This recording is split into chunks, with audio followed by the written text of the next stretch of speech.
It is another episode of Amjambo Time. Thank you for all who help us to broadcast this unique program. I want to welcome our listeners in Maine and around the world. Here are our headline stories. Incident after incident, we are seeing a rise in expressions of hate in Maine, New Hampshire, and New England. A recent email sent by a white nationalist to the South Portland School District DI coordinator prompted him to resign. A warning shot to what is ahead as the presidential election looms. James McKim, the president of NAACP Manchester, New Hampshire, is Amjambo Time guest. When immigrants come to the US, few countries of origin work to keep a connection with the American diaspora. But Rwanda has made a case. We will take you to Rwanda Day, an event connecting the diaspora and Rwanda at home. Human trafficking is a serious problem in our society, like a dark shadow. It involves exploiting people through force or trickery, making them work against their will. We have anti-human trafficking working in Maine on this show.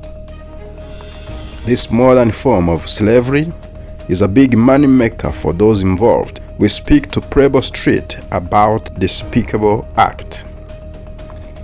In their own words, a new Maine recounts the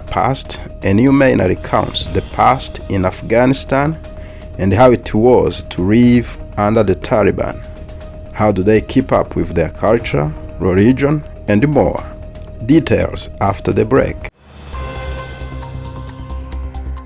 Incident after incident, we are seeing a rise of hate crimes in Maine, New Hampshire, or New England. A recent email sent by a white nationalist who resides in New Hampshire crossed the borders and landed in the mail of the former South Portland Public School District DI coordinator, Muhammad al-Behadri. He originally came from Iraq, and the hate mail triggered fears for his life and his family, so that he resigned and is leaving the state. Another recent incident is Mamadou Dembere, an executive of Bengal Savings Bank, who was severely injured in Portsmouth under suspicious circumstances. An investigation is in its third month, and no details have yet been published. To understand all this and offer advice on how to behave if targeted, we have James McKim, a sought-after organizer, author, speaker, and the president of the NAACP of Manchester, New Hampshire. James, is this a warning shot to what is ahead as the presidential election looms? Hate crimes or hate incidences are increasing, and there is a difference between a hate crime and a hate incident. There are federal laws and state laws that define a hate crime as destruction of property. A hate incident is merely speech that might be termed hateful. But for either, we're seeing an increase of hate incidences and hate crimes here in New Hampshire and all across the country. And it's part of this MAGA movement. It's part of the Make America Great Again. It's part of this pushback, that fear that some white Americans are feeling that all the attention is being paid to people of color, and there doesn't seem to be the special attention paid to white people who are losing their jobs, or they feel like their jobs are being taken away from immigrants, when in fact we have the lowest unemployment rate that we've had in decades. Industries are struggling, and we had the conference to talk about immigrants in the workplace.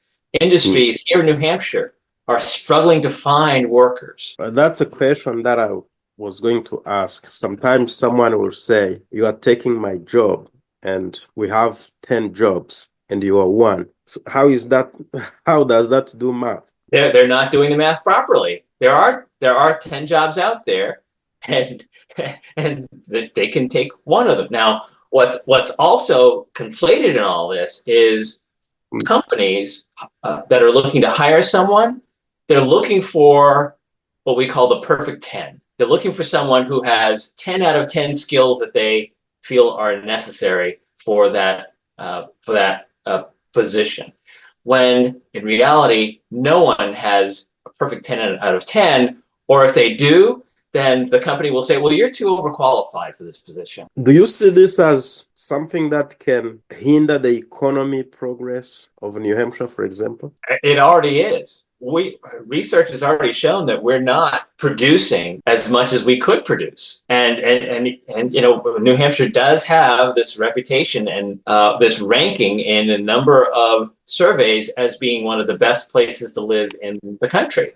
So we are producing, we are doing really well when it comes to the economy, but that doesn't mean it couldn't be better. How the population that is targeted can behave if they face a hate speech, hate incident. We know, for example, we did recently what happened to Mamadou Dembele in Portsmouth. When you face that kind of incidents, what should you do? How would you behave? Would you run away? Would you save your life? I've got a lot of things that it has not happened to me, but I wonder if it happens to me, I would save my life first of all. But how someone can behave in a similar incident? So this would be a great workshop, right? so something we should put on. We should put on a workshop on this because this is complicated. So the general advice is to be non-confrontational. If you can, get away from whoever it is, because there's no real win-win situation with these folks, right? So best if you can to get away. If you can't get away, at least and this depends on how intense the situation is, you might look around and ask for help. Ask for help from others, right? If you can't get away, ask for help. But you do need to also know how to defend yourself. Right? So if the person is actually going to physically attack you, you need to know how to protect yourself, how to defend yourself if you can't get away. So there's some preparation here for how we live in it. We need to be teaching our youth and their classes that youth can take.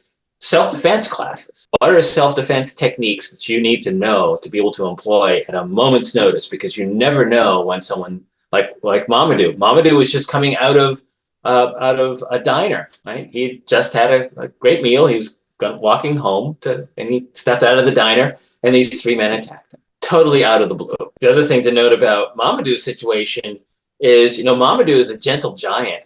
Mamadou is 6'1". He's a pretty big guy. And yet, when one of these people attacked him, they threw him on the ground. He had a concussion. Mamadou, this big, gentle giant, was thrown onto the ground. So you never know when it's going to happen. You need to be prepared. That's very alarming, and people should know that there is no win-win, like you mentioned. Some crimes or incidents are graffiti against the anti-Semitism. I mean, many forms of racism around the state. Do you do any ranking, for example, in New England, how the states are positioned?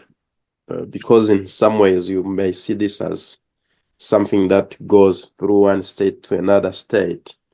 And it's like a network. We have recently a guy in South Portland who was the DI at the school who resigned after a message of threats from a New Hampshire-based person or supremacist. So how do you rank states, and how do you communicate across the states to make a lot of awareness on this? So there are a couple of organizations that are working in that vein. The Anti-Defamation League, the ADL, which is primarily focused on anti-Semitism, but they actually create what's called a heat map, which is hate, extremism, anti-Semitism, and terrorism map. And it's a map of the different states and where hate crimes and hate incidences have happened. And the organization works with other organizations like ours, the NAACP, like Open Democracy, like the Peacekeepers, to try to be in places where there are events being held to make sure that people of color are safe. So we in New Hampshire, unfortunately, are not immune. In fact, there's a major national hate group, NSC 131, National Socialist Club 131, which is headquartered here in New Hampshire. So we have it here. It is here. It is strong here. even though people would not expect it to be strong here in New Hampshire. But there are groups that are monitoring that, and we have. I want to give some kudos to our Attorney General John Formella and the Assistant Attorney General Sean Locke, who's head of the Civil Rights Division, and our Human Rights Commission Executive Director Ani Malachi. They are very much trying to, whenever there's a hate crime reported, deal with it in a way that is most effective and productive. We have an incident. We have a white supremacist who is threatening someone, and someone resigns. What do we do after that? Do we need the justice? Do we need the compensation? You know, it affects someone in many ways. Someone was putting food on the table for his children, and because of the threats, emotional and physical, you resign. So how that person should be supported according to you? So that kind of person should be supported the same way that we are supporting Mamadou. We are calling him, giving him support, letting him know we're with him, behind him. We're helping him to get through the trauma he has experienced. You know, he has to. Someone who has experienced that has major trauma, and they really need to get through that before they can move on. So the community has. We talk about community all the time. It takes a village. The community needs to come around that person and support that person to start with. Any of those incidences should be reported to the police. Regardless of whether it's an incident or a crime or what you think it is, it needs to be reported to the police. And I know that many immigrants are coming from places where the police are not the first place you want to go. Here in the United States, the police are the first place you want to go, especially here in New Hampshire. They're the first place you want to go. Report the incident, no matter how slight it was. There are other mechanisms in place too. The Human Rights Commission, anyone can submit a discrimination report to the Human Rights Commission in the state of New Hampshire. When immigrants come to America, few countries of origin keep the connection with their diaspora, the way Rwanda tries to do. In Washington, D.C., more than 700 Rwandans and Friends of Rwanda gathered on February 2nd and 3rd for Rwanda Day, a chance to network and reflect on Rwanda's development. Our reporter, Jeremy Mucho, was there. The 11th Rwanda Day in Washington, D.C. showcased an insightful discussions on Rwanda's socio-economic progress, regional stability, and international partnership. Notably, attendees engaged with the President of Rwanda, His Excellency Paul Kagame, and other government officials and business leaders, celebrated Rwanda's artists and forced new connection through networking sessions and concerts by Rwandan musicians. This 2 days event also served as a platform for private and government agencies to showcase their product and services. My name is Emery Karangwa. I'm an infrastructure planning senior engineer at National Land Authority, also known as NLA. Why are you here as NLA in Rwanda Day? So as NLA, hearing about Rwanda Day was a big opportunity for us to meet, to really connect with the diaspora, to connect with them with our services. Those being said, services in land administration, but also services in land use management. And we were very glad to see the participation of this diaspora, how they were engaged in asking questions related to our services, and to really see the knowledge they already have about our services. We were very glad.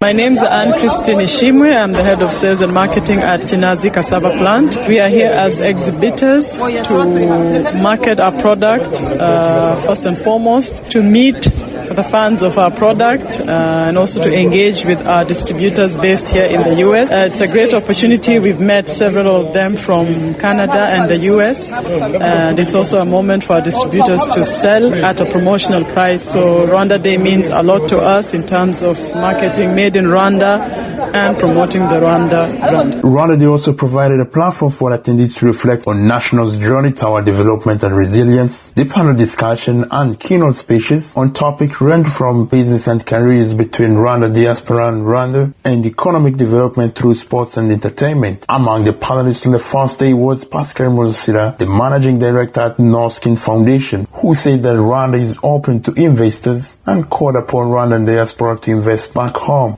In 2023, Rwanda generated a record of $91 million from 157 summits and events, including CHOGM, FIFA Congress, the Women Delivery Conference, attracting over 67,000. During the panel on economy development through sports entertainment, Claire Akamanzi, CEO of NBA Africa, highlighted the sector's significance as a major source of employment. On the same panel, celebrated Rwandan singer Bruce Melody, praised President Paul Kagame's visionary leadership for elevating Rwanda's entertainment industry. Rwanda Day was further elevated by electrifying performance from some of Rwanda's most renowned artists. The stage came alive with captivating performances by the band Ruti Joel, Bruce Melody, and Teta Diana, whose talent and energy enthralled the audience, leaving attendees with unforgettable memories. The Shime Innocent, who played a role in organizing entertainment events during Rwanda Day, spoke with Amjambo Africa. I'm known on the name DJ Nox. I'm from state of Maine. Mostly I do organize events in United States and outside the United States. I would say this Rwanda Day was so special because the numbers were so high and it was unbelievable. Array of attendees from Canada, Rwanda, Europe and USA, Rwanda Day provided for individuals to reconnect with their roots, forge new connections and gain valuable insights into Rwanda's progress and development. Achille Ubadijoro, chairman of Irembo and a resident of Canada for 34 years, expressed his gratitude for the opportunity. My name is Achille Ubadijoro. I live in Canada for 36 years now. I am the chairman of Irembo. Well, attending is very important to us because we get the chance to connect with our users and get feedback. Avec nos services. All the way from Rwanda, Wilson Misago, CEO of Zachu Entertainment, also shared his experience. It's a great opportunity as an entertainment investor or entrepreneur to be here to connect with other business people or Rwandans and everyone who's attending Rwanda Day. While Washington, D.C. was hosting a significant gathering of Rwandan diaspora community, Rwandans residing in the city took advantage of the occasion to organize private events of their own. Among them was Innocent Shaka, the founder of Shaks Media, who spearheaded a satellite event focused on fostering a network for young entrepreneurs. Rwanda Day, bringing all these Rwandans in one city, it was a way to kind of capture that, a group of young entrepreneurs that are here in the States, but also some that are coming from Rwanda or anywhere else around Africa to kind of network and create those relationships that we hope that from this will grow. And, who knows, somebody comes from here, goes back to Europe, and then you have at least that connection that you might not have had if you didn't have, if you couldn't join an event like this.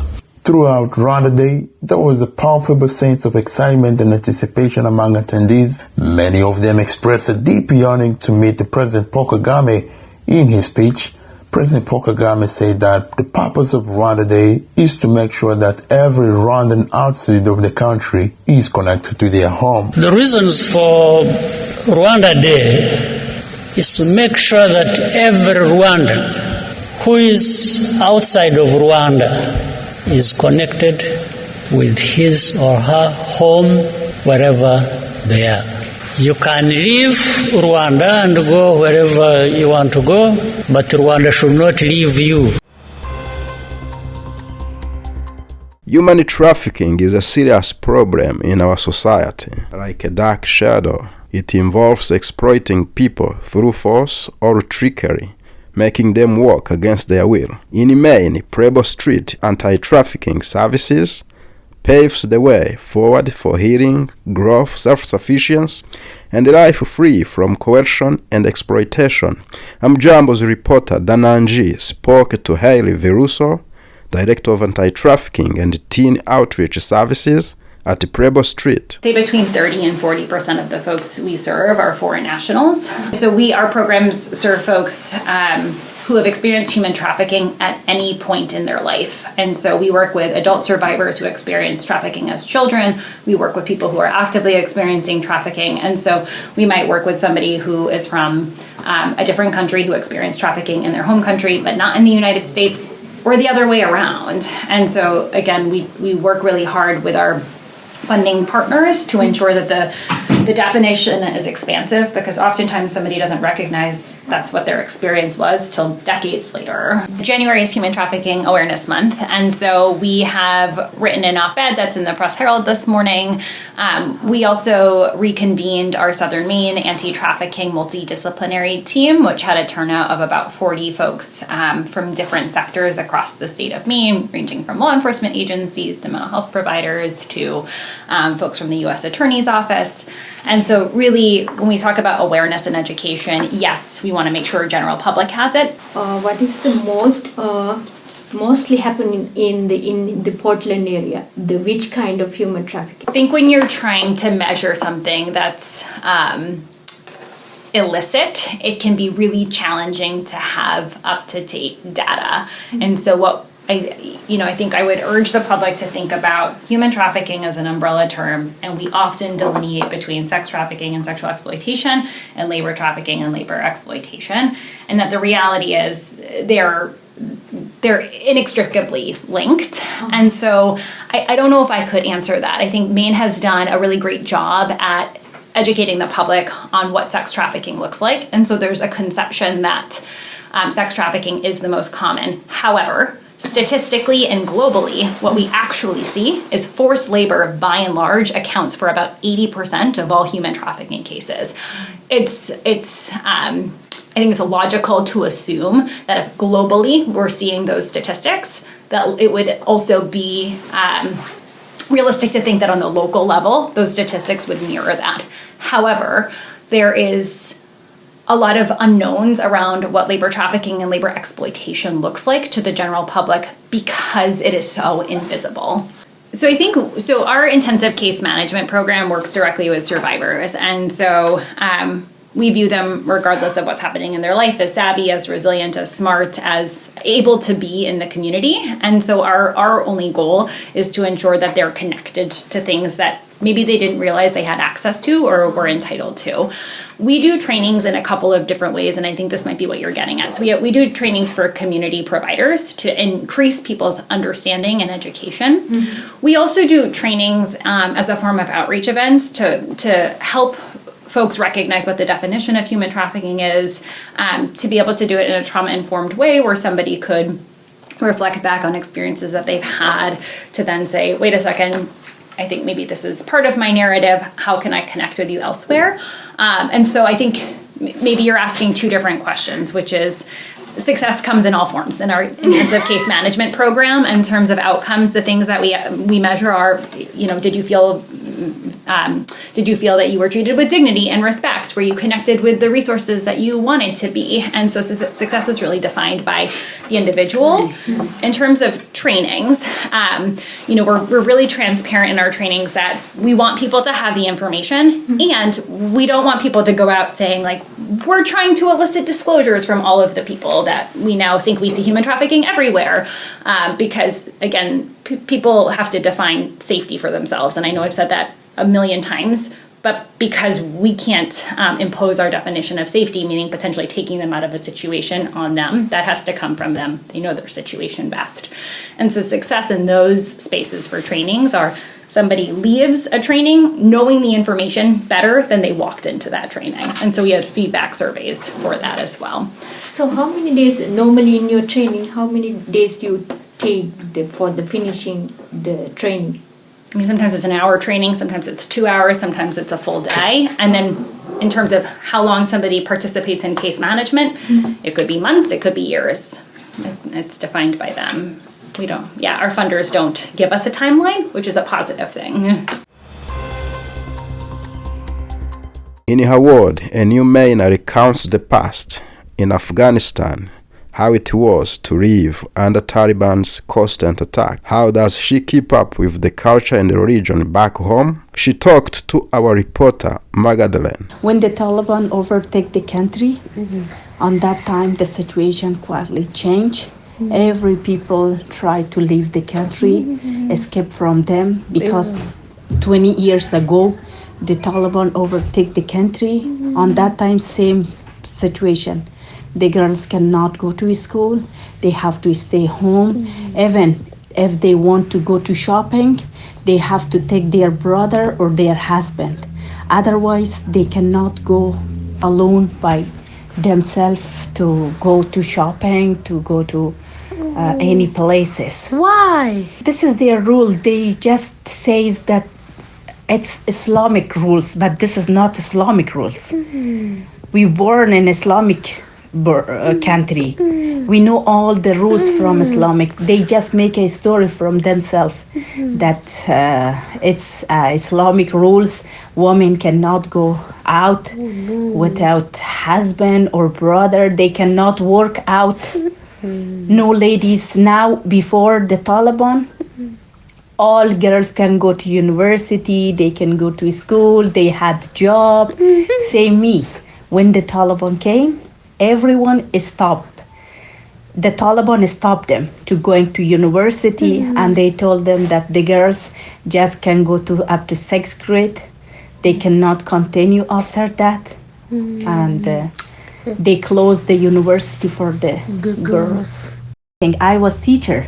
I was on that time in school when I heard that the Taliban overtake the country, like all the street was traffic, no car running, just Tayyiba and my that little one girl was in my lap and just was running to escape from them. We thought just when they saw the girl and the woman, they just shoot them and they kill them. It was very hard day for me, like for the space from the school that I taught and to my house, like maybe it was 10 minutes by car. On that day, it takes 3 hours to that I just walk. I just walk and running because all the people was just trying to escape from the Taliban to running.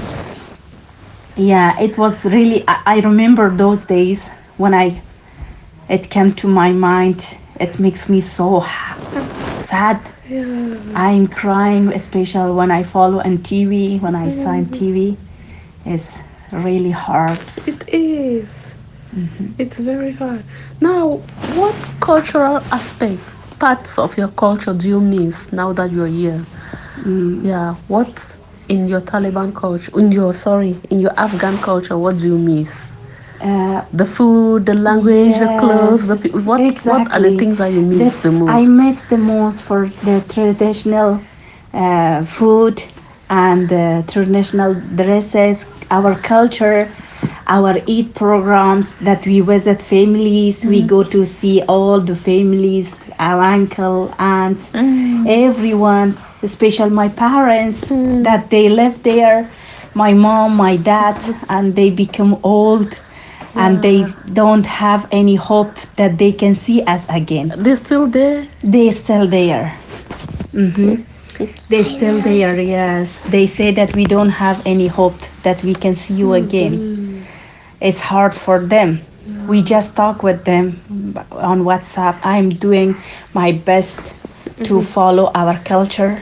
In here, especially with my kids. Yeah, I can see her dressed up with her scarf. Yes, and they have a teacher, Quran teacher. Quran? Yes. Our book. The teacher is still in Afghanistan. Every day they teach them from 7 to 8:20 or 30. They teach them Quran and they memorize. On the Zoom. On Zoom. On Zoom, yeah. No, on Zoom every day they teach them except of Friday, because Friday is holiday in Afghanistan. I said it's okay, you can have a break on Fridays. So every day, Monday, Sunday, Saturday? From Saturday Yeah. to Thursday. And how do they feel about it? They like it, to learn, to talk about culture. I'm very happy that they speak our own languages at home. Which they is never. What's your language? Dari. And they never talk English in home. I say that you can talk out anything that you want, you can talk, but in home you have to talk our own languages, to do not forget the language. Jaha Kuzimana, your host. We are at the end of today's show. Remember, the website amjamboafrica.com has a variety of great news, and you can pick up Amjambo Africa newspaper at stands like Hannaford, Burundi Cafe, the markets on Lisbon Street in Lewiston, Coffee by Design, and many more places. Together with the entire team of Amjambo Africa, we thank you. Bye.